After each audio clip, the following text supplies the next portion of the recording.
I would like to start my talk with mangroves are not just to protect the coast, it also acts as a kidney of the city.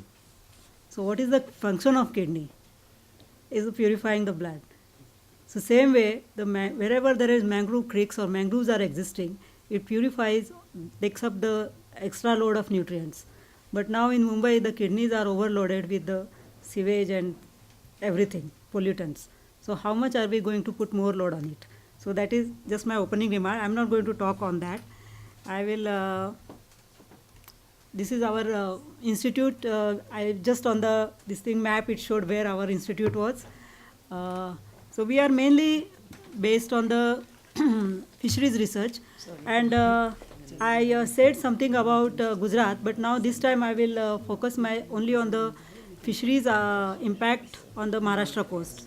So as we have seen, Maharashtra coast is about 720 kilometers with lots of creeks and estuaries. There are about 58 creeks and 15 rivers and 5 major estuaries along the coastline, and has a lot of sandy and rocky intertidal coast with dense and sparse mangroves, coral reefs, submerged islands, which have a lot of biodiversity. So it is a kind of a mixed coastal zone area. Now, when we talk about mangrove, mangrove is a very important as a nutrient recyclation. So you can see here it has both ecosystems, land ecosystem as well as aquatic ecosystem. So in the aquatic ecosystem, it is believed that 1/3 of the aquatic fauna comes from the marine fauna comes from the mangrove area. So it is very important to have the mangrove ecosystem alive because at least some part of their life, the marine fishery belongs to the either for breeding or for feeding purpose. It comes to the estuaries or mangrove area. And here it is a general review of what are the biodiversity of the mangrove of India, Indian coast.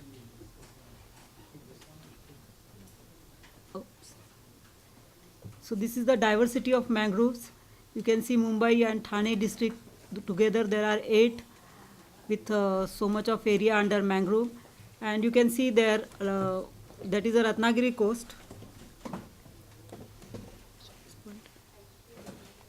Here is a Ratnagiri coast. One woman is doing collecting oysters. So it is not only the major fishery; it is also artisanal fishery. And let me tell you one thing about mangrove conservation or the regulation. The artisanal fishermen or the local people, they know better about their ecosystem because they will never go to cut mangrove. You can ask any illiterate person also.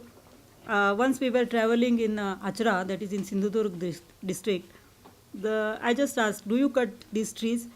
He said, no, they are our god. And the whole area, interestingly, belongs to one temple. So it is kind of a sacred grove there. And that's how they are protecting the mangrove there, only collecting the dry twigs so that the whole plant is not affected. And they know that the fishery there, particularly the prawn fishery, it's only because of the mangrove plantation there and the rich sediment which provides habitat for oysters and molluscans and other crustacean fishery. So this is just a photograph of rich mangrove in Achra. Now the part is what are the things that affect this area. Here is the 7 bungalow area where you can see the buildings growing and just one patch remaining here. This is from Vashi, not Vashi, this, what is that road, Vashi, New Bombay Road one. The Palm Beach Road, yeah, Palm Beach Road along with a lot of mangrove cutting was going on. So this is there. And again, these two are from Ratnagiri only. So when I say about the local people know how to harvest and what to do about this, you can see the women are collecting only what is needed. And if you see here, these are the people who come from outside and they just collect haphazardly and dump only for some small reason, and the whole oysters and the shells are being dumped on the roadside. So that is how the resource is wasted by unregularized collection, like how the since morning the topic is going on the monitoring of the resource or monitoring of the regulations.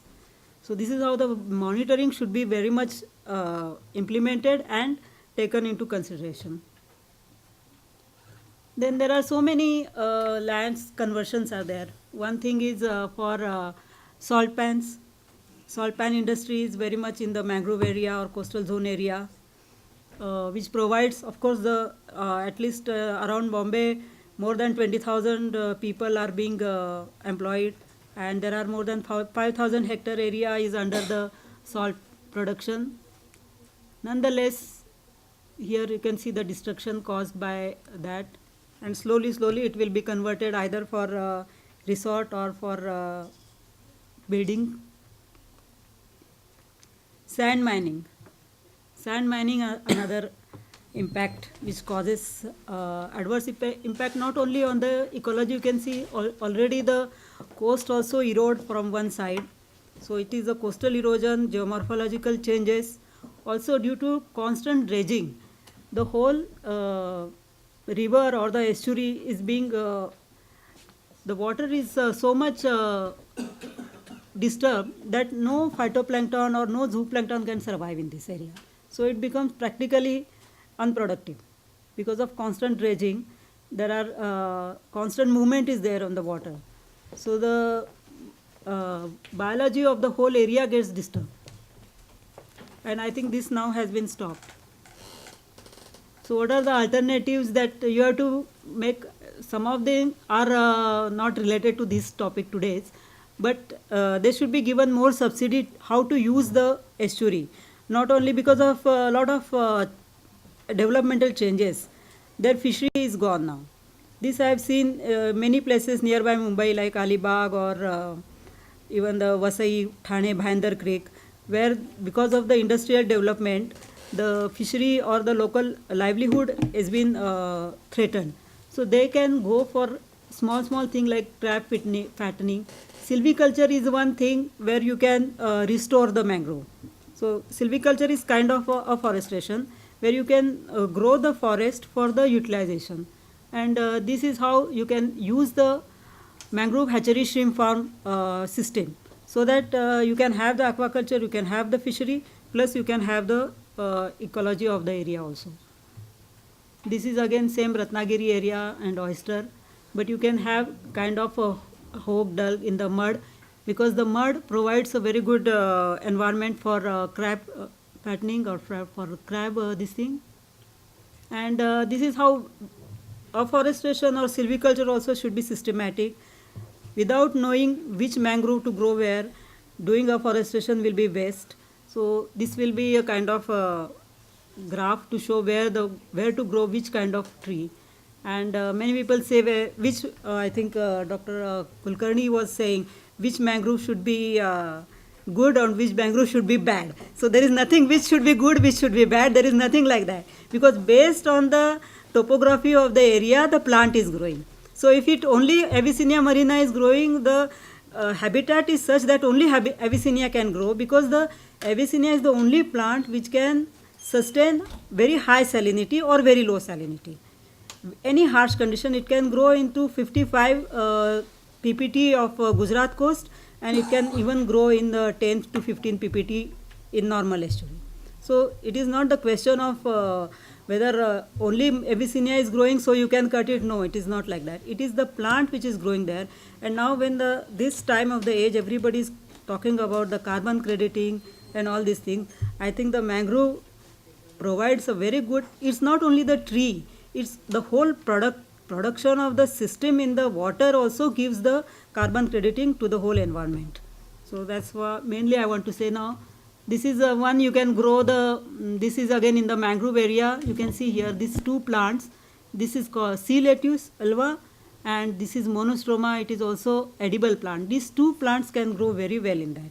So if the local people, it can be a very good alternative also.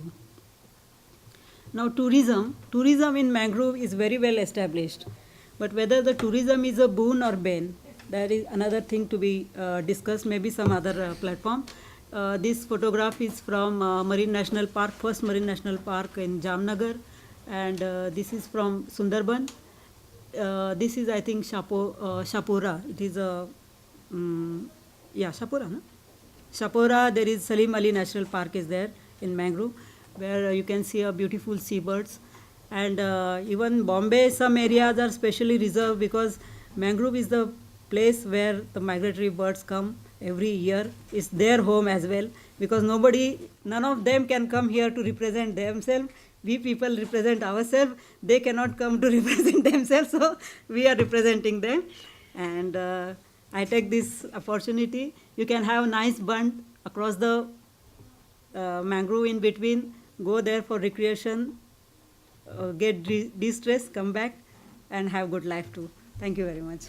Really nice presentation. I just wanted to ask you one thing. I was in the morning, the Principal Secretary Environment Department. Rajiv, yeah. He said something about Devband. the place where he said he actually sacrificed, or he wanted to sacrifice, some amount of mangroves at Actually, the cost of 500 crores. Now I just want to know, how do you really evaluate this? No, actually, when I had attended that one particular meeting, we had said that without cutting, if you can raise a platform and have it there, then there should not be much problem, because they are not going to destroy, at least when that meeting was there. Yes. Now, That what I time the whole wanted to committee know was, supposing, see, these kind of things come with, with every planner, every decision Yeah, maker. So, how do you really give in, or, So, can not I- allow such things? Can I just step in there, because I've just noticed someone stepping into the room and we were already having this discussion. I think it's relevant to the question you're asking. Yes, please. So if I can ask you, and if you can address everyone, we are debating the point of whether there's a difference between a certain type of mangrove, for example, coastal mangroves versus inland mangroves, whether there's a difference in terms of their importance, their preservation, etc., etc. So if you could just provide some perspective on that, that would be excellent, because I myself am not technical enough to comment on it. And there are extensive agriculture lands and revenue lands, patta lands of certain farmers. Now the farmer raises a very peculiar question when we went and then asked him. He says that, what is that I get benefit out of the protection of these mangroves? What the state government gives me, in fact, back to me? Does the state government has an answer to that? No. So ultimately what he did, he has in the overnight, he has cut the mangroves and then thrown. Now what I am saying is, it's not, let us not have to get into either the, whether we want environment or we want development. It's a sustainable development. And in fact, I should appreciate Mr. Shah. He's trying to put forward certain issues. I mean, this is the area where we need to look at it. Because I was a regulator for 20 years. Now today I am being regulated. I look at both the sides of this. With 20 years regulating and 10 years getting regulated, I look at it, I get a full perspective, I look at certain issues. I feel that, are we really going backward? Identify the areas. See, for example, let's say that, in fact, lunchtime we were discussing. Let's say that this mangroves is really established. Let's conduct an environmental economic study for this patch. Even if it costs 1 crore, 2 crores, it doesn't matter. And understand that what are the benefits that accrue to the Mumbai as such over a period of 50 years. Okay? I don't think any building or construction project will have more than 50 years life in Bombay. Take 50 years benefits, accrue that, convert into economics, and start taxing the residents who would like to stay there. And let this particular benefit, what it comes, spread it across. And what Mr. Raju said is very sensible, and this is a principle which we need to apply. We will only get these principles applied, we have a progressive ministers. This happened to me with Suresh Prabhu.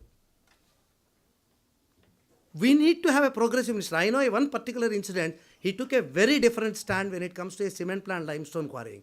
He said that when all recommendations went, Forest Advisory Committee went on a note saying that this should not be diverted. He took a stand saying that, what is the forest density in that place? 0.1. What is the area identified in Nagarjuna Sagar Reservoir foreshore area? What is the fertility of that area? How much is the compensatory afforestation given? Calculate and look at the benefits. I am clearing this at my own risk. He wrote on the note sheet and cleared that project. I was witness to that. Now what I am talking it is, we shouldn't go into either I want environment, because I was a part of the environment ministry for 20 years. I was also like the way I think, I was also fighting whenever somebody is, cut the mangrove. write a violation report, because we will have to write being paid by the government of India. So send it to government. But what I'm saying is, look at the other perspective and identify the pockets. Do I really want this project? Assess it. Take a call. And it's ultimately for the better. Do you want to spend 500 crores for the sake of stills that is to be made as sparse mangroves?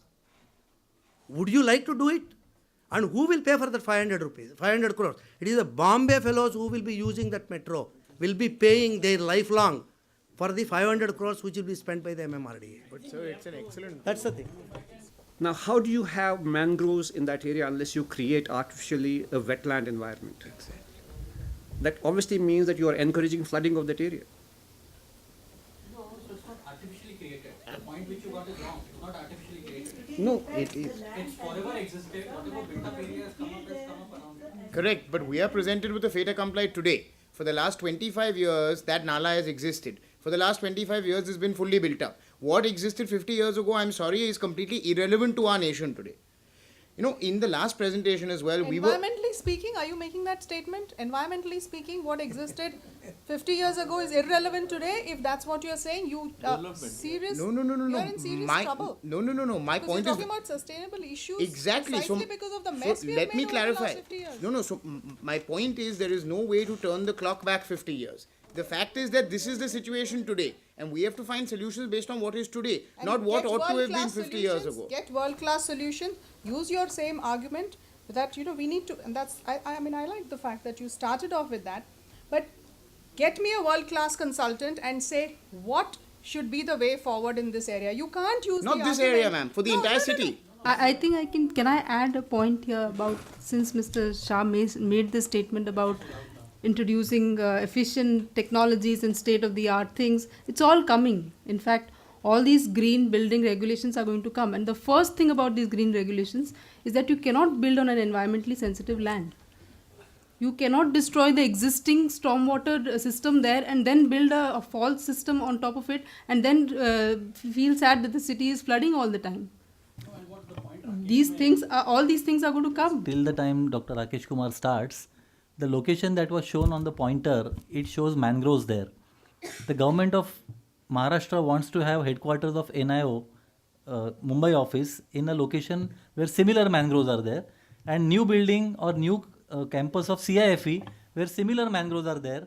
That's when this issue doesn't come. Because that is NIO. That is no. Then you have to answer this question. Okay, thanks.